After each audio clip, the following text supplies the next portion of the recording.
Indian Oil Corporation deputy general manager Alex മാത്യുവിനെതിരെ vigilance വലിയ രീതിയിൽ പരിശോധന നടത്തുമ്പോൾ അവിടെയും ഈ മദ്യം കണ്ടെത്തുന്നു, പണം ഒരുപാട് ലക്ഷക്കണക്കിന് രൂപ പണമായി കണ്ടെത്തുന്നു. 10 ലക്ഷം രൂപയാണ് അദ്ദേഹം ആവശ്യപ്പെട്ടത് എന്നാണ് പുറത്തേക്ക് വരുന്ന വിവരം.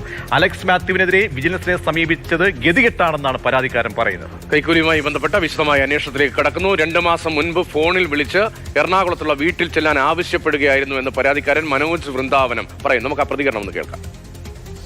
പുള്ളി എന്നെ ഒരു ദിവസം പുള്ളിയുടെ വീട്ടിലോട്ട് വിളിക്കുക, എറണാകുളത്തുള്ള വീട്ടിലോട്ട് ചെല്ലണമെന്ന് പറഞ്ഞു, അത്യാവശ്യമായിട്ട് ചെല്ലണമെന്ന് പറഞ്ഞു ഇന്ന് എനിക്ക് വരാൻ പറ്റില്ല, ഞാൻ 2 ദിവസത്തിനുള്ളിൽ വന്നോളാം എന്ന് പറഞ്ഞു. ഞാൻ തൊട്ടടുത്ത ദിവസം പോയിരുന്നു. അപ്പോൾ പുള്ളി എൻ്റെ ഏജൻസിയിൽ നിന്ന് കസ്റ്റമറെ ട്രാൻസ്ഫർ ചെയ്യാനൊരു നീക്കം കമ്പനിയുടെ ഭാഗത്തുനിന്നുണ്ട്. അപ്പോൾ അത് ഞാൻ വിചാരിച്ചാൽ അത് ഒഴിവാക്കാൻ പറ്റും. അപ്പോൾ അതുമായി ബന്ധപ്പെട്ട് പുള്ളി 10 ലക്ഷം രൂപ എന്നോട് അവിടെ വെച്ച് ആവശ്യപ്പെടുകയാണ് ഉണ്ടായത്. അപ്പം ഞാൻ പറഞ്ഞു, സാറേ എനിക്ക് അങ്ങനെ പൈസ ഇത് നടത്താനൊന്നും പറ്റില്ല, എനിക്ക് പൈസ തരാനും ഇപ്പം മാർഗമില്ല എന്ന് പറഞ്ഞ് ഞാൻ അവിടെ നിന്ന് പോകുന്നു. അതിനുശേഷം ഒരു 10-15 ദിവസം കഴിയുമ്പോൾ ഒരു 1200 കസ്റ്റമറെ ഒരു ഏജൻസിയിലേക്കും 1600-800 മറ്റു വേറൊരു ഏജൻസിയിലേക്കും മാറ്റി പ്രതികാര നടപടി എന്ന നിലയിൽ ഒരാഴ്ച കഴിഞ്ഞപ്പോൾ വീണ്ടും പുള്ളി എന്നെ വിളിച്ചു. അവനെ കസ്റ്റമറെയൊക്കെ മാറ്റിയല്ലോ, വേറെ കാര്യങ്ങളൊക്കെ സംസാരിച്ചിട്ട് കസ്റ്റമറെയൊക്കെ മാറ്റിയല്ലോ, അന്ന് ഞാൻ പറഞ്ഞ പോലെ ചെയ്തെങ്കിൽ ഞാൻ പ്രൊട്ടക്റ്റീവായിരുന്നു എന്ന് പുള്ളി പറഞ്ഞു എന്നോട്. അപ്പോൾ എന്തായാലും മനോജ് ബാന്ന് പറഞ്ഞു. അങ്ങനെ വീണ്ടും ഞാൻ പുള്ളിയെ കണ്ടിരുന്നു. ഇനി എന്നെ ഉപദ്രവിക്കരുത് എന്ന് പറഞ്ഞു. അപ്പം ഞാൻ തിരുവനന്തപുരത്ത് പോകുമ്പോൾ പുള്ളി തിരുവനന്തപുരത്ത് വരും, അപ്പോൾ വിളിക്കാമെന്ന് പറഞ്ഞ് ഞങ്ങൾ അങ്ങ് പിരിയായിരുന്നു. അതിനുശേഷം പുള്ളി ഇന്നലെ എന്നെ രാവിലെ വിളിച്ചിരുന്നു, ഞാൻ വരുന്നുണ്ട്, അപ്പോൾ അന്ന് പറഞ്ഞ പൈസ ഫ്രീയാക്കി വെക്കണം, ഇനി വേറെ ബുദ്ധിമുട്ടൊന്നും ഉണ്ടാകത്തില്ല എന്ന് പറഞ്ഞു. അപ്പോൾ ഞാൻ പറഞ്ഞു, സാറേ എന്തായാലും വന്നോളൂ, നമുക്ക് നേരിട്ട് സംസാരിക്കാമെന്ന് പറഞ്ഞു. അങ്ങനെ പുള്ളി വരികയാണ് ചെയ്തത്. അന്നേരം ഈ പൈസ റെഡിയാക്കി വെച്ചിരുന്നു? അതെ, അവരുടെ വിജിലൻസിൻ്റെ നിർദ്ദേശപ്രകാരം അനുസരിച്ച് കാര്യങ്ങൾ ചെയ്തിരുന്നു. ഒരുപാട് ഏജൻസികളിൽ നിന്ന് പുള്ളി പൈസ വാങ്ങിക്കും. പൈസ വാങ്ങാനുള്ളൊരു സാഹചര്യം പുള്ളി ഉണ്ടാക്കി വയ്ക്കും. ഒരുപാട് ആലോചിച്ച് സഹികെട്ടാണ്, നിവൃത്തികേട് കൊണ്ട് ചെയ്തു പോയതാണ്.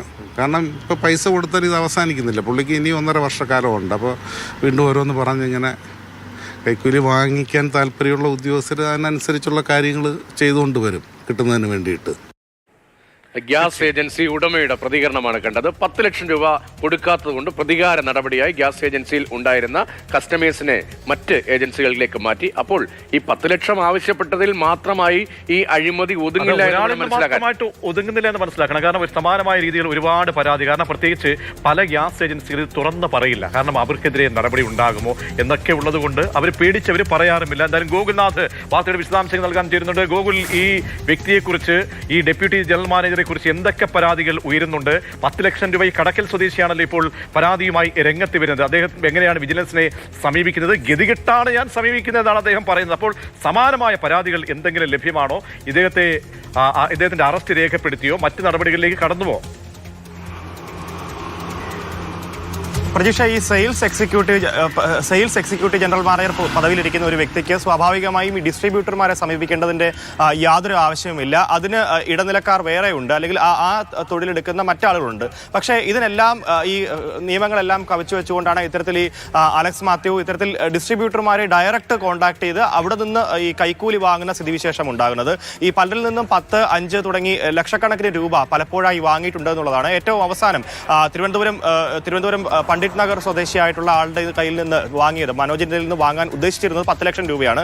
അങ്ങനെ വീട്ടിലേക്ക് എറണാകുളത്തെ ഇന്ത്യൻ ഓയിൽ കോർപ്പറേഷന്റെ തന്നെ ഗസ്റ്റ് ഹൗസിലേക്ക് വിളിച്ചു വരുത്തി 10 ലക്ഷം രൂപ ആവശ്യപ്പെടുകയും ചെയ്തു. ഈ തുക നൽകാൻ തയ്യാറാകാത്തതിനെ തുടർന്നാണ് പ്രതികാര നടപടി എന്നുള്ള തരത്തിൽ ഈ ഡിസ്ട്രിബ്യൂട്ടറുടെ കയ്യിലുണ്ടായിരുന്ന, അല്ലെങ്കിൽ ഈ കീഴെ ഉണ്ടായിരുന്ന ഈ ആളുകളെ പലപ്പോഴായി മറ്റ് ഏജൻസികൾക്ക് മറിച്ചു കൊടുക്കുകയും ചെയ്തു. അങ്ങനെ 1500, 800 തുടങ്ങി 2 വിഭാഗമായി വിഭജിച്ച് 2 ഏജൻസികൾക്കായി കൊടുക്കുകയും ചെയ്തു. അങ്ങനെ വലിയ ബുദ്ധിമുട്ടിലിരുന്ന സമയത്താണ് ഇത്തരത്തിൽ മനോജിനെ വീണ്ടും വിളിച്ചിട്ട്, ഞാൻ മുൻപ് തുക ആവശ്യപ്പെട്ടിരുന്നു, ആ തുക നൽകിയിരുന്നെങ്കിൽ ഇപ്പോൾ ഇത്ര വലിയ ബുദ്ധിമുട്ടുണ്ടാകില്ലായിരുന്നു എന്ന് പറയുകയും, പിന്നീട് ഞാൻ വീട്ടിലേക്ക് വരാം, പണം തന്നു കഴിഞ്ഞാൽ ഈ പ്രശ്നം ഒത്തുതീർപ്പാക്കാം എന്ന് പറഞ്ഞുകൊണ്ടാണ് പണ്ഡിറ്റ് നഗറിലുള്ള വീട്ടിലേക്ക് ഇയാൾ തന്നെ, അതായത് ഈ അലക്സ് തന്നെ എത്തുകയും ചെയ്തു. തുടർന്നാണ് ഈ 10 ലക്ഷം രൂപ കൈക്കൂലിയായി നൽകുകയും അത് വിജിലൻസ് കണ്ടെത്തുകയും ചെയ്തു. അങ്ങനെ പലരിൽ നിന്നായി പലപ്പോഴായി പണം വാങ്ങിയെന്നുള്ള ആരോപണം ഉയരുകയും ഇത് പല ഡിസ്ട്രിബ്യൂട്ടർമാരും ഏജൻസി ഏജൻസികളും ഒക്കെ മറച്ചു വെക്കുകയും ചെയ്തതാണ്. കാരണം പ്രതികാര നടപടി ഉണ്ടാകും, അത്തരത്തിൽ നടപടി ഉണ്ടായിട്ടുള്ള പലരും ഉണ്ട് എന്നുള്ളതാണ്. എന്തായാലും ഇപ്പോൾ വലിയ രീതിയിൽ ലക്ഷങ്ങളുടെ ഇടപാട് നടന്നു എന്ന് വ്യക്തമാവുകയാണ്. ഇയാളിൽ നിന്ന് മാത്രമല്ല മറ്റ് ഏജൻസികളിൽ നിന്നും സമാനമായി പൈസ ആവശ്യപ്പെടുകയും കൂടി ഗൂഗിൾ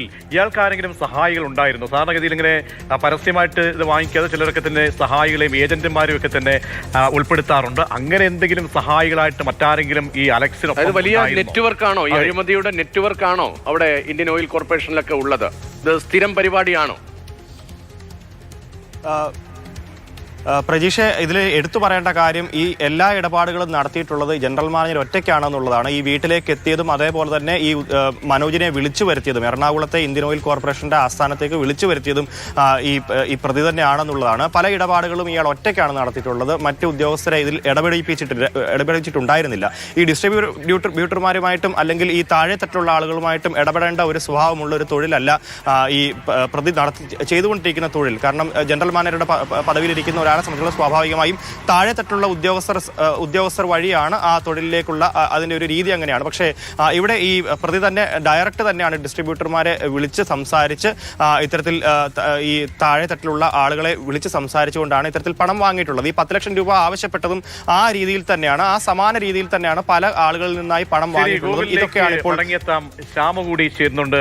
രതീഷ്, അവിടുത്തെ ആ കൊച്ചിയിലെ വീട്ടിൽ ഇദ്ദേഹത്തിന്റെ വീട്ടിലൊക്കെ പരിശോധന നടത്തുമ്പോൾ ഞെട്ടിപ്പിക്കുന്ന വിവരമാണ്. കാരണം ഈ കഴിഞ്ഞ ദിവസത്തെ ആ സംഭവം പറഞ്ഞ പോലെ തന്നെ രണ്ടും ഏറെക്കുറെ ഒരുപോലെയാണ്. നിക്ഷേപത്തിന്റെ വലിയ ലക്ഷങ്ങളുടെ നിക്ഷേപത്തിന്റെ രേഖകൾ, 29 ലക്ഷം രൂപയുടെ നിക്ഷേപ രേഖകൾ വീട്ടിൽ നിന്ന് ഇപ്പോൾ തന്നെ പരിശോധനയിൽ കിട്ടിയെന്നാണ് പറയുന്നത്. മദ്യക്കുപ്പികൾ കണ്ടെത്തും, അതും ഗിഫ്റ്റായി കിട്ടിയതായിരിക്കണം. സ്വന്തം പണത്തിന് വാങ്ങിയതാകാനുള്ള സാധ്യത വളരെ കുറവാണ്, ഗിഫ്റ്റ് ആയിരിക്കും. അതുകൊണ്ടാണ് ഇങ്ങനെ 29 ലക്ഷം രൂപയുടെ നിക്ഷേപ രേഖകളാണ് കണ്ടെത്തിയത്.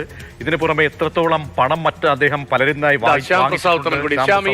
അറസ്റ്റ് ഉൾപ്പെടെയുള്ള നടപടികളിലേക്ക്, അതിന്റെ വിശദാംശങ്ങളിലേക്ക് വരികയാണെങ്കിൽ ഈ പരിശോധനയിൽ 29 ലക്ഷം രൂപ നിക്ഷേപ രേഖകൾ കണ്ടെത്തിയെന്നതാണ് നേരത്തെ ശ്യാം നൽകിയ വിവരം. ഇയാളുടെ ആസ്തിയുമായി ബന്ധപ്പെട്ട്, ഇയാൾ നടത്തിയ ഇടപാടുകളുമായി ബന്ധപ്പെട്ട് എത്രത്തോളം വലിയ വ്യാപ്തിയുള്ള അഴിമതിയാണ് എന്ന് ഇപ്പോൾ തന്നെ പ്രാഥമികമായി അന്വേഷണ ഉദ്യോഗസ്ഥർക്ക് മനസ്സിലായിട്ടുണ്ടോ?